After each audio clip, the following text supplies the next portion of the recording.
And good morning, everybody. We are live. Congratulations. You made it through the week. Another week of high quality foods, awesome yumminess, food safety taken care of. And if nobody else says it, Cara and I are going to let you know right now that we're proud of what you've done this week. We want to say thanks because we also eat the food that you manufacture and we love that we can do that. If you're new to the chat, welcome. Pull up a chair. Join us for about an hour of food safety conversation. My name is Bryan Armentrout, and I'm with the Food Leadership Group. And every week at this time, so 8 a.m. Mountain Time, 10 a.m. Eastern on LinkedIn, YouTube, and Twitter, we do a live stream.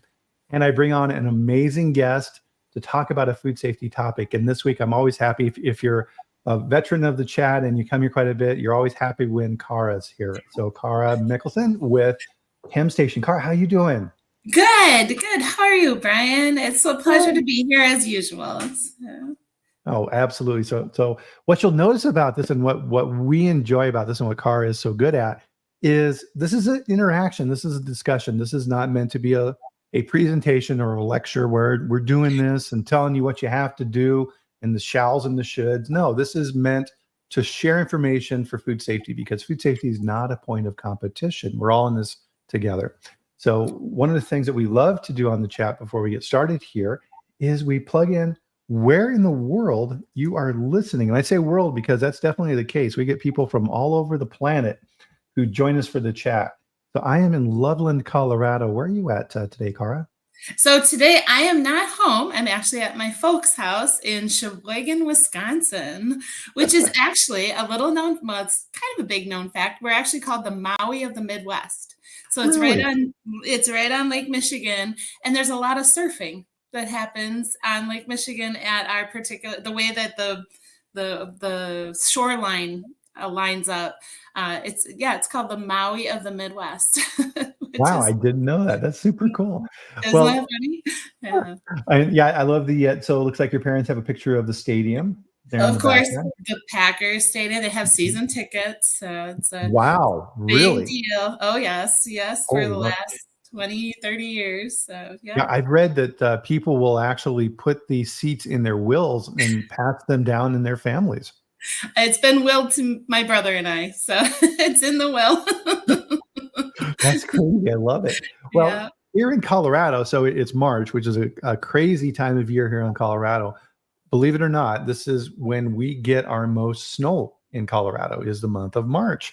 So you think you're coming out of winter, you're like, it's the 60s, this is nice, and you're out doing yard work. And then you get like we have out here today, which is a lot of snow.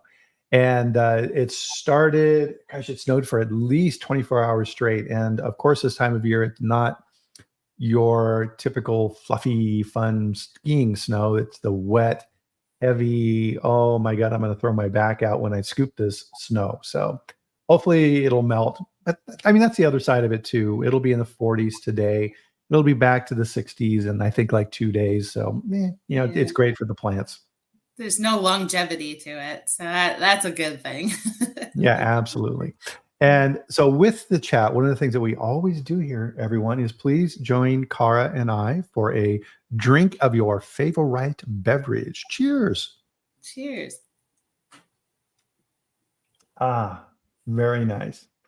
So one of the things that's very true with the weather and stuff like this is it doesn't really help to complain. Nice segue. I love it. Thank you. I've been working on that. So our topic for today is an interesting one. It's consumer complaints and customer complaints, Cara. And a lot of times when you work in quality, you get the complaints and you view it as, geez, now I got to go and I got to investigate and I got to get back to an angry consumer. And I've got other things to do. But that is absolutely the wrong attitude because those complaints are extremely important to your business. Oh, they identify trends, right? And they can potentially identify changing your food safety plan, changing your HACCP plan.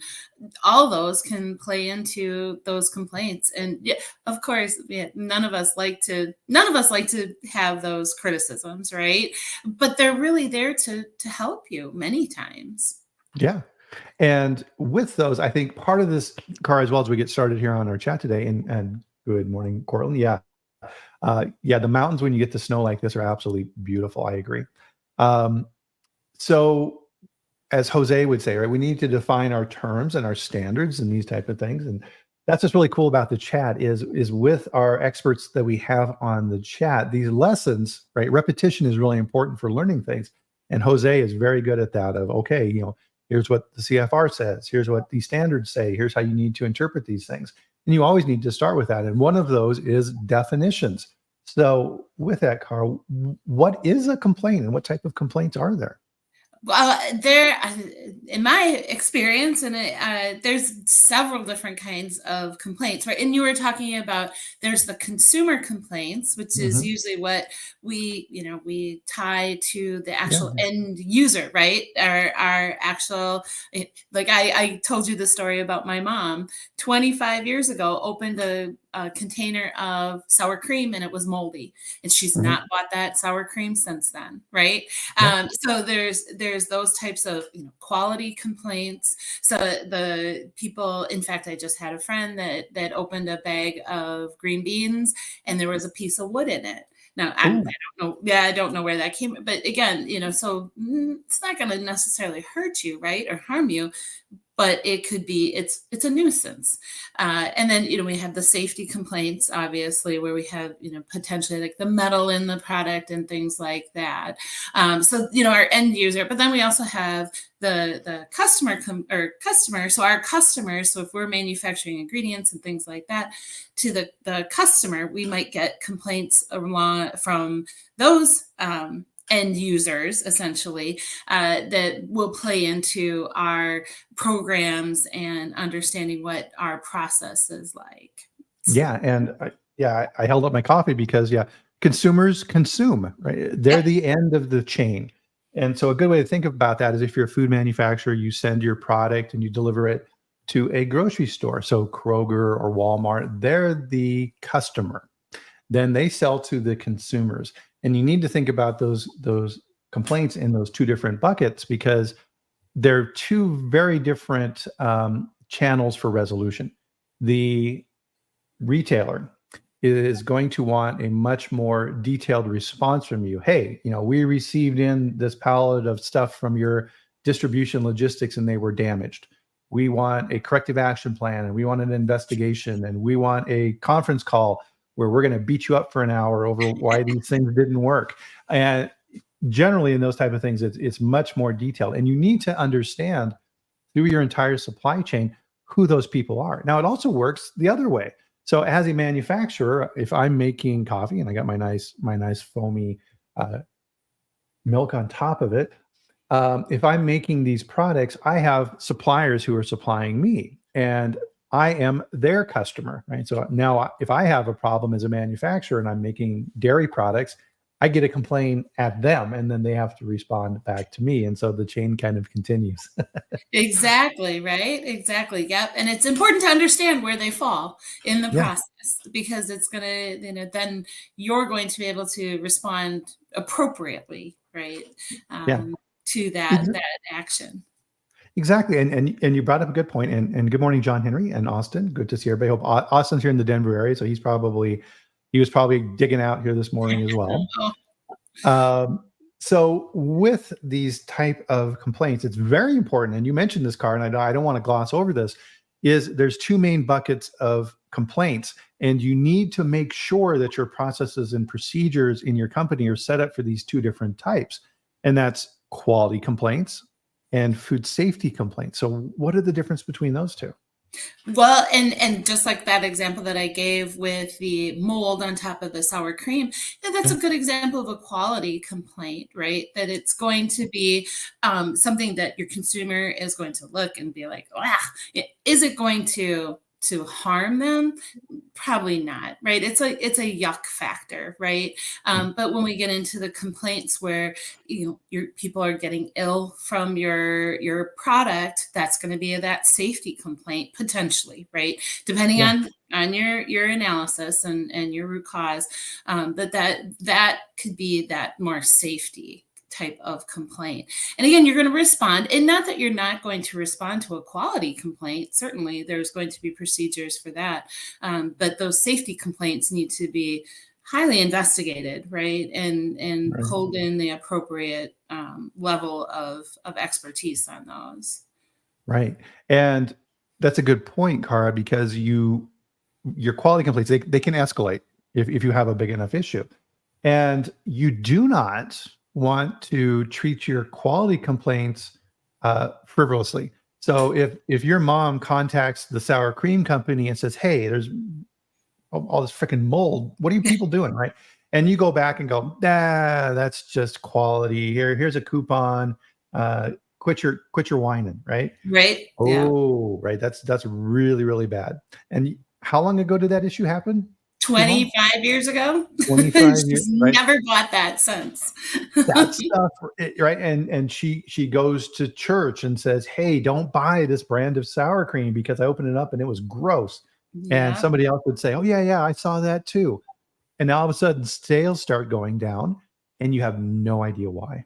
Yeah, exactly. Well, and I know we're going to move into a lot of examples and things, but there was an example of a manufacturer that with a cereal company that had a large recall with metal. And now that's, a little bit beyond, more of a safety potential issue, but their CEO in their end of the year, their annual report said, the brand damage was way more than the recall. Right. It took them years to recover from that brand damage. So, Right. Well, and that's, the mold. I mean, if that gets, and especially now with social media and things, that could elevate and escalate, and the brand damage is really going to be devastating to your revenue, right? oh, yeah. It is so easy now for somebody with a phone. So it used to be you found something you didn't like, you would email the company, they would respond back, they would, apologize and send you, like I said, a coupon or something like this. Now it's this, right? So the phone comes out and it's like, hey, everybody, I'm Bryan. I'm here in the grocery store and look at this disgusting, gross stuff on the shelf. And now 1 million people see it Yeah. immediately. And sometimes too, we find out after these type of events happen that it may have been faked or staged. This person wants attention, or they're a scammer who wants money, or Or they it's want legitimate. coupons. They want Yeah, coupons, or there's some kind of financial gain. So, yeah. yeah, Uh, absolutely. yeah, behind the scenes on that, there used to be services for large companies who would manage complaints. You could subscribe to databases, and these databases would track people who would do that. So Right. their whole purpose in life was to scam. So they would say, hey, I got this coffee and there was a bunch of metal in it or whatever. I'm going to sue you guys, or I chipped my tooth, or these type of things. And you could check this database and say, oh, Carl Mikkelson, she's filed 10 complaints against 10 different companies for the exact same thing. Boy, she's got a lot of teeth, right? So the insurance company could go back, and because that's how it works behind the scenes too, right? You have insurance for these type of things. Yep, And absolutely. do an investigation. Well, I found out a few years ago that companies are not allowed to do that anymore. You're not allowed to check Oh, people. I suppose. Yeah, that does make sense. Yeah, But the other big category for headlines that caught all of our attention recently is the complaints internally. So whistleblowers. There was this big issue with a food distribution and warehousing outfit in the South for Family Dollar, and there was a worker who was talking with his boss and say, "Hey, listen, we got a problem. We have these rats and things like this in the warehouse, and they're getting into stuff, and this is terrible. We need to take care of this." They didn't address his concerns. So what did he do? And you can find these videos on YouTube. He got out his phone and took video showing people, oh my God, look at this warehouse. Look at this rat. Look what he's doing. Look, right? And showing this video. yeah. That immediately escalated to FDA, and they shut it down and cleaned it up. Why? Why let it get to that point? I saw a couple days ago, Cara, where the fine came out for this company. $41.6 million fine. Yeah, and that's a lot of Dollar Tree product to cover that, you know? Yeah, That's a significant chunk of money. I And also, yeah, and I read that, they're closing down locations as well, 1,000 I just read locations? that too. Yeah, I Right, just read that too. and that video on YouTube is never going away. No. It's gonna be there forever, and the company is gonna have to continue explaining that, and they are going to be punished for a long, long time if they survive this Yeah, issue. yep, and that's one of the big things, right? And that's where brand damage in and of itself can be so devastating. It can shut companies down. It can Right, absolutely shut, and it doesn't have, we think of the pathogen recalls and things like that, and the outbreaks that are associated, and obviously those are going to have significant or some really harmful effects to companies, but quality can too. And that, yeah, any kind of brand damage like that. And yeah, I was reading about that Family Dollar, and I just thought that, I mean, that I commend the person although maybe the mode was not right, but he or she was trying to do the right thing in right, just, escalating the issue to try and call attention to it, because right, it's just not the right thing to do. right, So and I think I believe too, Cara, that that person was fired after they did yeah, that, yeah, and that's a heroic thing to do for someone. They're putting their livelihood at risk. They have a family that need, a lot of times it's easy to just kind of go, okay, I need this job. I'm not gonna look. But right. part of, and again, we talk about this on the chat too, is what we do is far more than creating systems and audits and whatever else. What we do is moral. We are doing the right thing. And that mode of thinking is very prevalent in what we do. And unfortunately, it's kind of what we talk about here at the beginning of the chat. If nobody says thank you, we will, because a lot of times what we do in food safety and quality assurance goes unseen because we're preventing things from happening. We want to keep it from getting to the point where the complaints are going like this, which means you need to have really good systems and little things out there that you can monitor that will tell you as quickly as possible if you have a problem. Exactly. And I know too, we were talking whistleblower, and I believe we were going to talk whistleblower, but with the infant formula outbreak that happened a few years ago now with Coronabacter sakazakii, that was a whistleblower Yeah, also that was contacting FDA, contacting internally. And the thing that I don't think people realize, or maybe not, that we know we're in food safety, but I actually, my son was born 3 months premature and was in the NICU, and there was actually a Coronabacter outbreak at that time. Now, at the time, they didn't realize that that's what it was, uh-huh, because it was 25 years ago almost, and so it wasn't necessarily recognized. But when I read that whistleblower's accounts, and they were saying that when the FDA came in and they didn't find things, and the quality people were high-fiving each other. So when my son was when my son was in the NICU, and this little baby actually got an infection, and I believe it was the Coronabacter, and she had to have portions of her intestine removed, and she was a wow, 2-pound baby. And you watch, and at the time the NICU was one large room, so they didn't have individual rooms. I had to watch these parents say goodbye to their baby that was going to wow, go off and have this surgery. And it's like, I can't imagine people high-fiving because of that.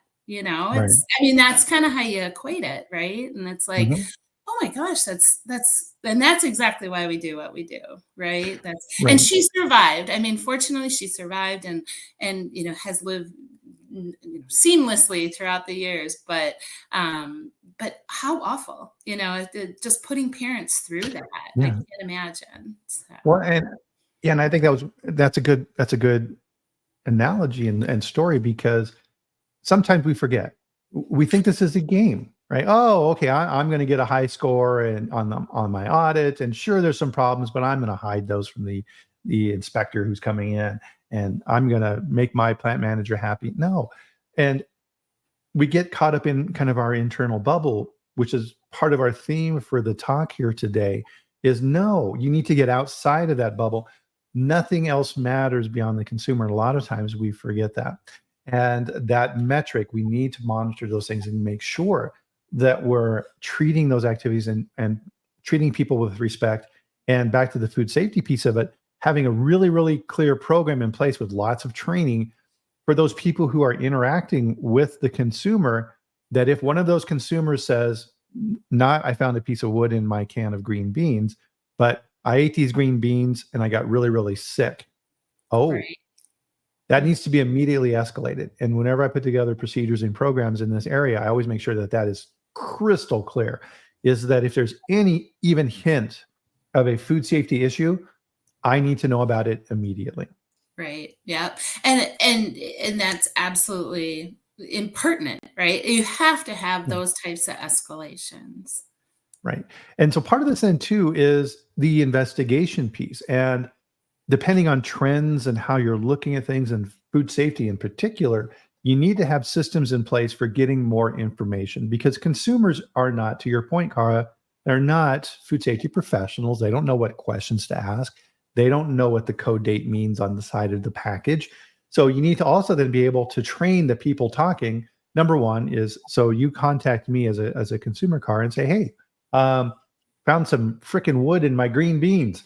Oh gosh, well, number one is, don't say this. Oh yeah, we've been seeing that a lot. No, Yeah. No, that response. and not right. Not that we want to hide things, but No. just like, let's think about this. Let's use some tact. Yeah.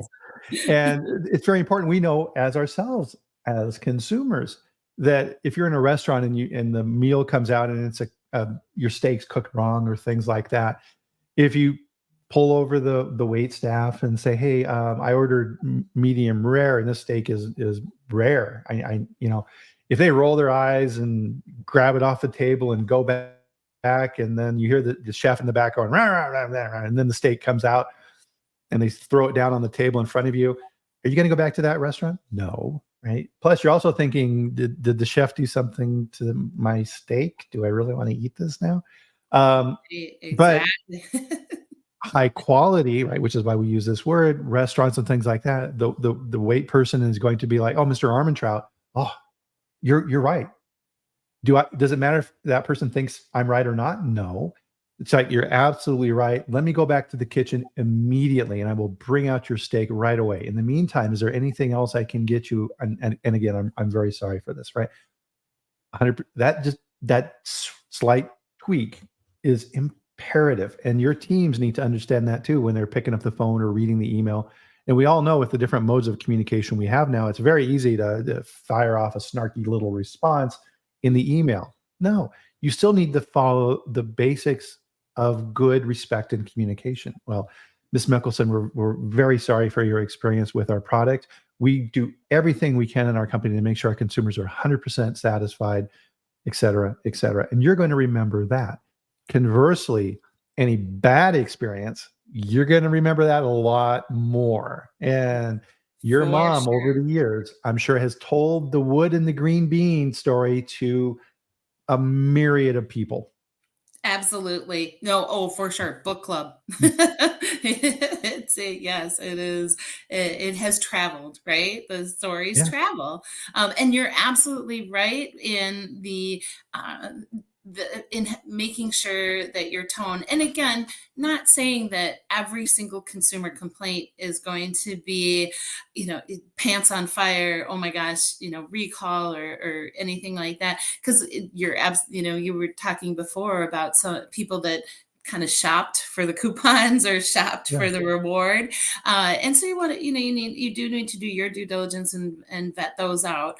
But having that immediate response of, oh, we're so sorry, let's take a look, let's see what we can do to investigate this and make it right. And your team needs to be trained on how to extract the information as a quality professional that you need. Ms. Mikkelson, very sorry for your experience. Do you still have the beans? Yes, we do. Great. Please don't throw those away. Can you take a picture and send it to me? Yes, I would absolutely love to do that. Next thing I need is this. On the bottom of the can, there's a code that's written on that. Can you read that to me? or can you take a Mhm. picture? Yeah. Um, if it's something that you need, and you need to have decision trees on this as well, you may need to get the sample, which may mean, okay, Ms. Mikkelson, we're going to send you a prepaid FedEx label. Can you please send it back to us because we want to take a look at this right away because we take this very seriously.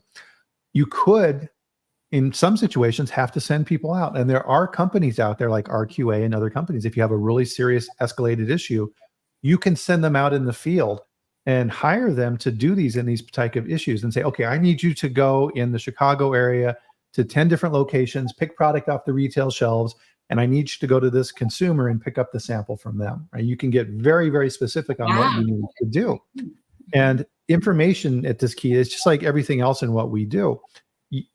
It's only as good as the data you're able to collect. So you need to make sure that you get really good data in proportion to what you're looking at. Right. So Oh yeah, those are great points. That and training to people. And I'm sure you have experienced this too. We go and do a gap assessment or do an audit, and you come home and you're reading through your notes, and you're like, shoot, I wish I would have asked that, or darn it, I forgot about this, SOP or this procedure.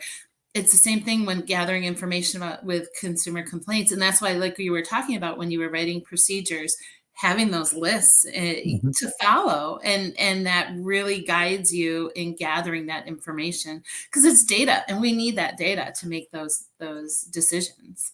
right.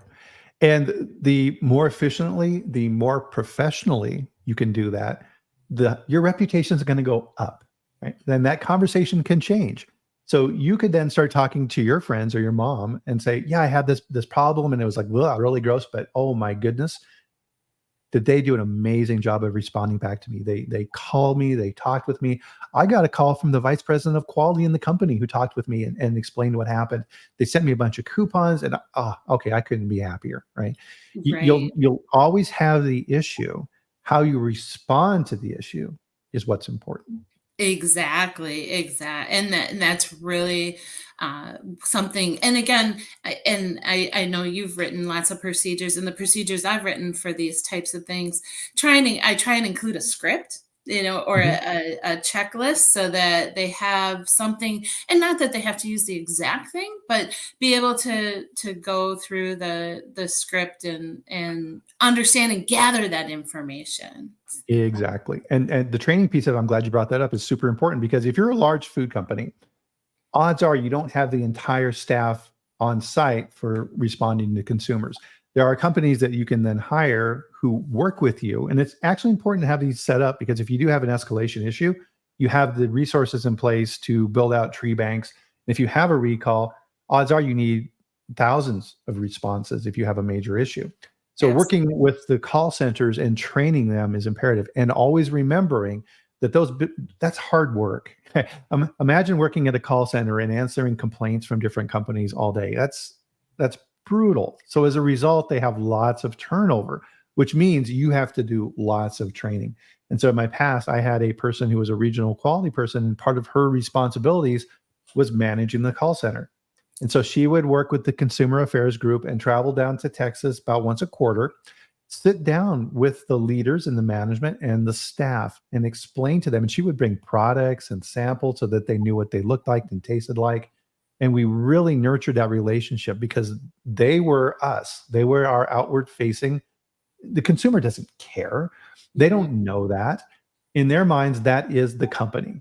That's White Wave or whoever. That's who it is. And you need to understand that. Because the other side of this coin is just like the Family Dollar example earlier. If you don't respond or you give a crappy response, are they going to go away? No, they're going to get upset. And if they're a stubborn person or things like that, they're going to escalate. And Exactly. it's very easy. Just do a quick search on food complaint on Google and up come the websites. And so right at the top of the list is FDA and USDA saying, if you have a complaint, click on this link and let us know about it. And if a consumer is unhappy with your response or you blow them off, guess what? They're going to go there. They're going to go on social media. They're going it's it's the opposite of what you want in good marketing. You want to bring people through and understand your company and get them to the point where they're a fan and an avid supporter of your product, and they're going out there and advocating for you and saying, oh my goodness, this product is amazing, you got to try it. Well, if you flip that pyramid, you turn those people into your worst adversary, because now they're making it their life's goal to get back at you. For sure. And you're absolutely, and as a consumer, I know I've called places and issued complaints about various things, and just, you were talking about how hard it is, and I try to be kind to those people too. You got to remember that they're just doing their job. I'm always trying to be like, I understand that you're not the one that did this issue, but you need to know about it, right? And that's, if you are a manufacturer and you're receiving something from a supplier that's of sub quality, you want to issue that complaint, but you also want to make sure that you maintain that relationship, right? So yeah. Well, and if it goes down to Cortland's point, FDA is always my best buddy for complaints. Yeah, absolutely. So FDA will look for trends. And so if they start seeing 2 or 3 complaints for quality in the same area, food safety, obviously they're going to escalate very quickly, but they may reach out to you out of the blue and say, we've received complaints on your product. And you're like, okay, well, now you start the investigation process, and you ask FDA for information. They're like, nope, it's all redacted. The name's redacted, the location's redacted. And now all of a sudden they show up at your plant, and you have no idea it really puts you at a huge disadvantage. Yeah, that is. Yeah. And remember, FDA doesn't have to stay on scope. They may come into your production facility to investigate 3 complaints for wood in green beans. They go into your plant, and now all of a sudden you got a full-blown FDA inspection because they don't like what they see. You're asking for trouble. Yeah. That is very true. Right. Yep. Very true. So I think part of this and our role in quality and food safety is, number one, we're a unique group in companies in that we get to kind of stick our nose into all kinds of different stuff, right? We're not the finance group, working on the budget and tracking P&E and whatever. And we're getting into these different areas and controlling and guiding these type of activities. And we get to see the bigger picture relative to these type of things. And my point, Cara, around this is a lot of times in companies, we get caught inside our bubble. And I think it's really important to remember that when you're evaluating products, so if coffee, we'll use our coffee example here, is there's 2 different levels of product evaluation. There's what I call technical and market. And the technical usually gets the attention. So if you're working for a food company and you're in R&D and you're a sensory analyst, and then you work for a coffee company, wow, those guys are experts. And you see the videos of the little teaspoon things where they'll taste the coffee, and holy moly, the wine industry, the wine sommeliers and the people who this is a taste of boysenberry, and you're like, really? Right. Okay. And technical. Right? They're really into it. And you have your product specifications. What you're doing in these things is you're looking for trends and product development and things like that. But a lot of times companies get caught up in that internally. I've never had a consumer contact me and say, hey, listen, Bryan, this coffee that I made yesterday, too acidic. I think the pH is a little too low. No. Right. They're going to say this coffee tastes like crap. That's what they're going to say. And this coffee tastes like vinegar. What's the deal? Yeah. And so we get caught up internally with these type of things. We would do product cuttings in a company I was at in the past, and all the executives would come down to the cuttings for the cheese, and we'd have brie and all these wonderful cheeses. And then the leadership team would taste the cheese and then the CEO of the company would go, this is good. And then they move on to the next one. He'd say, I'm not too sure about this one. They move on. And then everybody goes, yeah, okay, yeah, right. He's the CEO. And I would just get mad listening to this, because I'm like, I don't give a crap what you think. Your opinion is anecdotal. We are not selling this product to CEOs. What does the consumer care? We need to figure out what the consumer wants in this product, not you. And I talked with him about that, but he didn't understand, right? Because he was influencing things in a direction that I didn't like. Gotcha. And sometimes you have to be diplomatic about these things, of course, right? Because if you're a quality person who's you're going to find yourself pretty isolated pretty quickly. So don't do that. Right. The other side of this equation, which in my opinion is what we're talking about here, and kind of the central theme, Cara, for today's talk, is the consumer piece. That's the important piece. What does the consumer care about? Not what marketing cares about, not what the focus groups care about, which is an attempt to get to the consumer. But even those are slanted because, number one, you're paying them, they're obligated. And if you ask people in consumer study groups and things like that, hey, did you like this new product? People are nice. Oh, yes, this is a very nice product. I like this product. And then you ask them if they would buy it, then you may see a little bit of, right? Right. You need to get to that. It's if kind of the joke in these type of sensory analysis type things is if you set these up and then you do the evaluation, you say, hey, Cara, do you like this product? And oh, yes, this is an amazing product. I love it. It's great. How much would you pay for this product? Oh, I don't like $5 probably. Okay, great. Can I have $5? Right. What? Well, if you like it so much, buy it. I will sell you this sample right now for $5. Oh, well, I don't like it that much. Right. Now you're getting to the heart of it. Right. So don't fool yourself. These internal things can really fool yourself. Yeah. I work with a beverage company. I'm sorry, I'm on. No, go ahead. No, go ahead. I work with a beverage company, and we have found out that there are two key leading attributes that the consumers absolutely care about in the product, and that's the taste and the texture of the product. They're not talking viscosity. They're not talking levels of acetyl or things like that, right? Taste and texture. So I constantly, when I work with them, I beat that in their heads. And I look at the consumer complaints. I'm like, we have to make sure that the taste and texture of this product is always maintained, because if we don't, we're not in business, right? So bam, bam, bam. And making sure that the R&D guys understand that.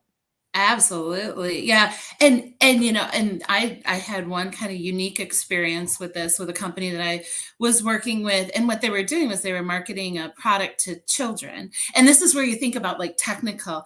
They were so on with the technical, and what it was a yogurt, and then they had a powder, and you dump the powder into the yogurt and it would change colors. So it was meant for kids, and the powder was like, fun and all that kind of stuff. They went through a year of development. And they got to where they did a sensory panel with children and with their parents. And when the kids opened the powder, first of all, the powder just went everywhere. And they ended up, the powder was blue initially. Kids were covered in blue, and the parents were like, what do we do? No, we will never buy this product ever. And again, here we were, it's like, oh, it's safe. It, has the right texture. It has the right color. And when you swirl it, it goes from blue to green to, yada, yada. And it's like, but we can't turn kids blue. And it crashed and burned right there. So, sometimes thinking about those extra little, and again, that wouldn't have been necessarily a recall, but you can darn well believe that parents would be calling being like, how am I supposed to get this blue out of my kid's shirt? I could just see a little boy putting some of this blue stuff into a straw and then going up to his sister and going, oh, for sure. Absolutely. It was, and I felt so bad for the product developer that had spent, a year developing this product. And then it was like, it was literally like, that's it. I worked with a really good project manager, and he would have a saying that it's more important to have product development projects in place that quickly kill projects. That's what you want to do. You want to figure out which ones to kill, because that's part of the problem in companies, right? Is a lot of times these projects make it to it should have never even made it to that stage, right? Because the farther you go through that design process, the more it costs. And so as you're telling that story, which is hilarious, I picture the R&D technician in his white lab coat in the lab, and he's got his Mettler scale, and he's weighing it, and he's carefully mixed, right? To have that all blown up by a 5-year-old. Yep, by a 5-year-old that turned blue. It was quite. I never forget that story, because I'm like, Wow, that was an exercise in, not much coming out of that. So, Yeah, it's like Austin's saying here is critical thinking is not a strong suit for many people, right? Because they're they're thinking of it this way. Right. My job in R&D is to develop this product, and I'm going to do my little chunk. And then that moves on to the food safety people who say, oh, okay, I'm going to evaluate the suppliers and make sure that they're safe and that the plant knows how to make this product correctly. And all along through all these different stages and handoffs, um, people aren't paying attention to the big picture. And that's part right. of why we're important in quality is we're part of the big picture. Right.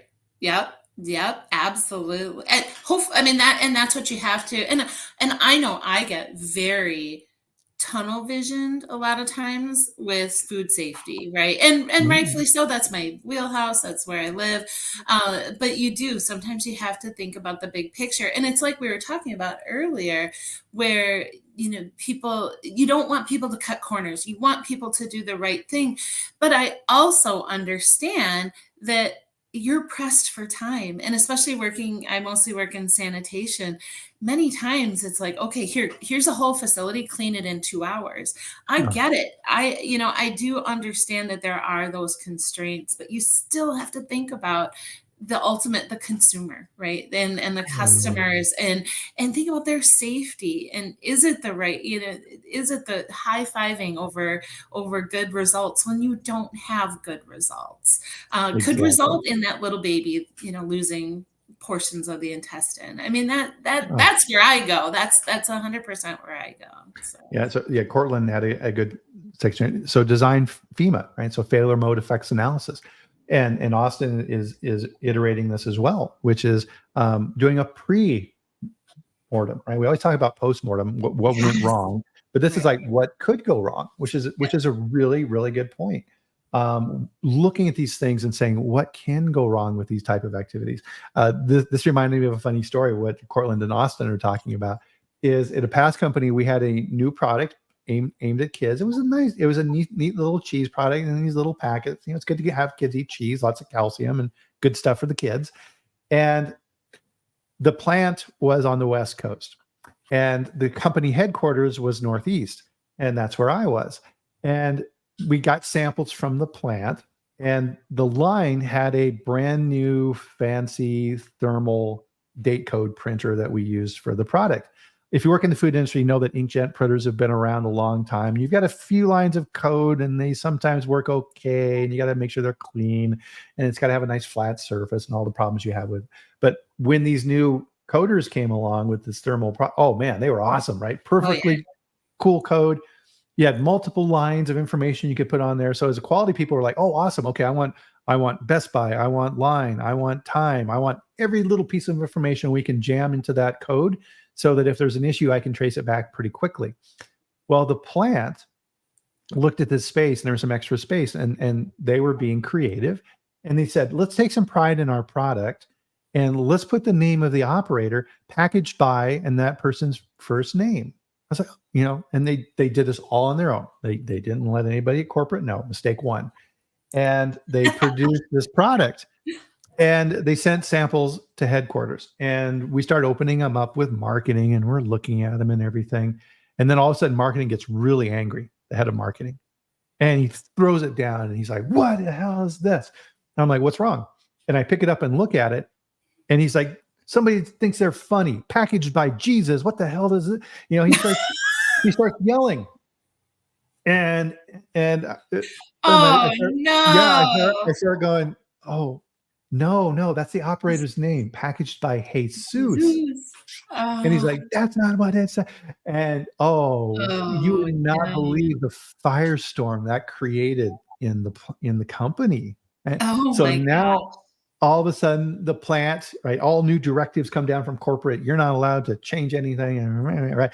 And just this all over that little misunderstanding because oh my the goodness, plant didn't sit back and think about it and go, how could this be misinterpreted to right. Austin's point? Yeah, yeah. And poor Jesus, you just wanted to get some credit, some street Yeah. cred, Yeah. Oh man. He was doing a good job. Yeah, he did an awesome job. Oh, that Oh, I mean, and I do actually love that you know, because I love giving people credit for what they do because they work so hard. right. Well, and this is and a little plug here for Austin is this is what we do as people is we tell stories to Yes, illustrate points, right? It makes it more engaging. You don't want to, right? What we don't do on this chat is I don't pull up a GFSI code and say, oh, well, according to 2.1.7.2, right? You shall do this and you shall do that. No, that's the starting point. But how do you actually execute against that? And stories help to explain these principles. And it's really, really important to have those. And so, and I love story. I mean, if anybody's ever oh, taken any trainings with me, and I love to hear stories. Like that story is amazing, and just what a learning, what a learning. And yeah, you know, think about that customer complaint line. That would have been that would have been probably really really interesting, right? yeah, So absolutely. Oh, and part of this too, this gets into that pre-mortem piece of it too, is communications and how you're presenting your company and what messaging you have for your company. We recently saw a story where the CEO of Kellogg's is just getting absolutely excoriated. He went on TV and he thought it was a good idea to say, the newscaster was like, well, Mr. CEO, people are having a hard time, with inflation and making ends meet and these type of things.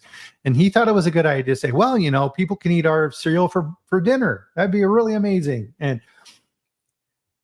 boy, was that tone deaf. yeah. Oh, and so did people react to that, right? Yeah, yeah. And in his defense, my kids used to love cereal for dinner, and I loved it too because it was just an easy dinner, right? Right. Yeah.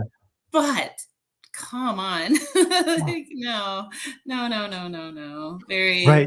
very, like That's you a said, just tone deaf, right? It's a major US corporation, highly sophisticated, amazing people that work there. And somebody should have said, "Oh, Mr. CEO, that mean I love our products too. Right, That message may be misconstrued." right, Uh, right. oh, Yeah, yeah. like there's a better way to steer that that message. So yeah, So you need to, and this is kind of what we're talking about through all these type of things, right? It's this feedback process, this back and forth. You always need to be communicating with your consumer and yes. making sure that you understand. I used to have, and I've used this example before, but I have yet to find anything that's better. And with modern technology, I found better ways to institute it. But boy, this is a golden situation. So I worked for a previous company, and the head of quality for the world came and sat down with me for a week and trained me personally of how to manage complaints for this company.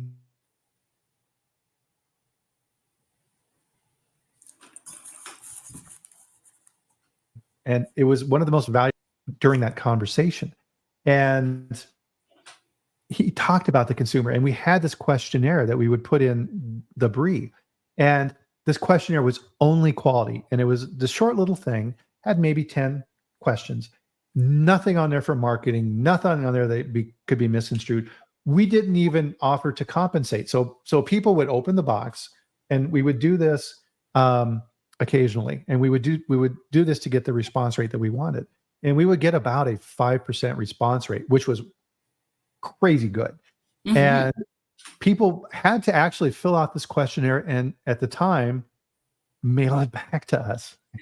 All these things are online now, right? Which is Right, right. so Which 5% for mailing back is amazing. we Amazing, yeah. and so we knew, number one, that this is somebody who actually bought that brie.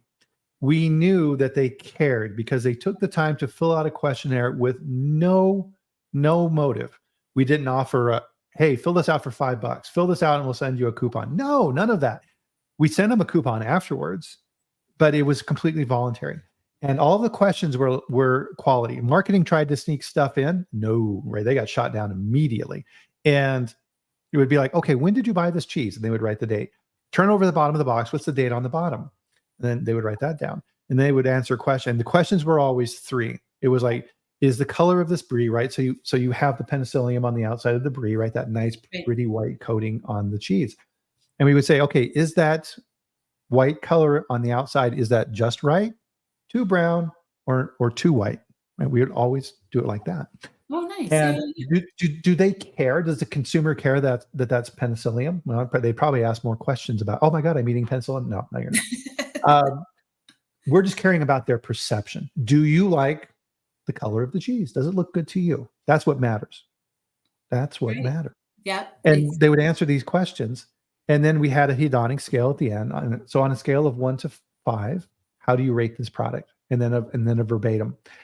So the date code piece, oh, that was so important because I knew now the date of production and I knew how long it took to get to market.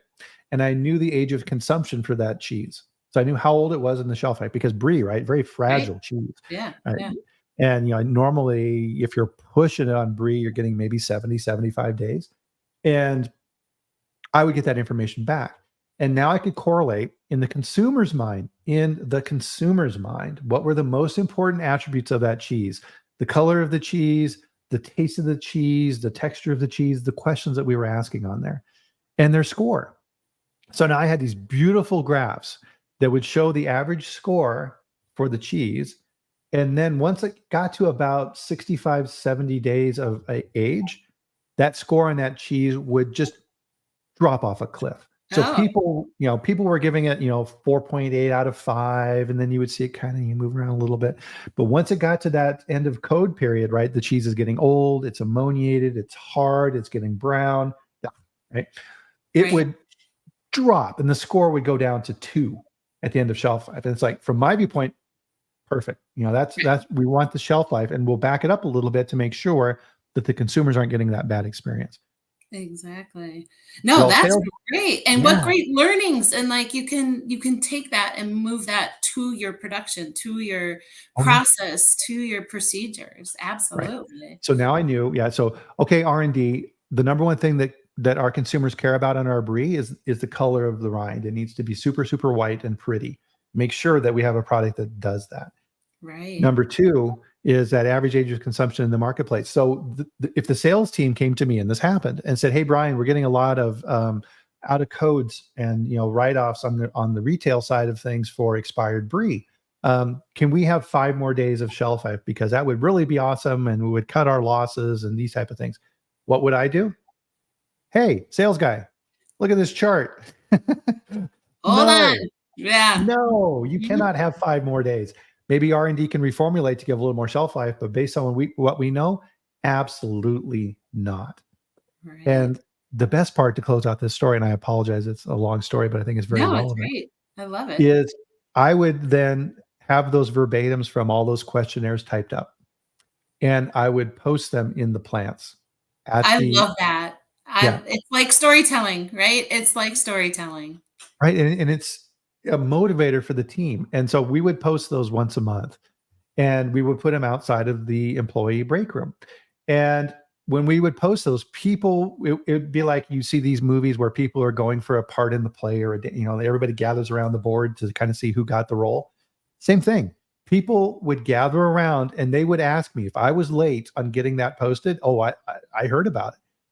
But it was good information. It was people Yeah. saying, "Oh my goodness, I love your cheese. You guys make the best cheese. We always serve this for our Christmas and our family."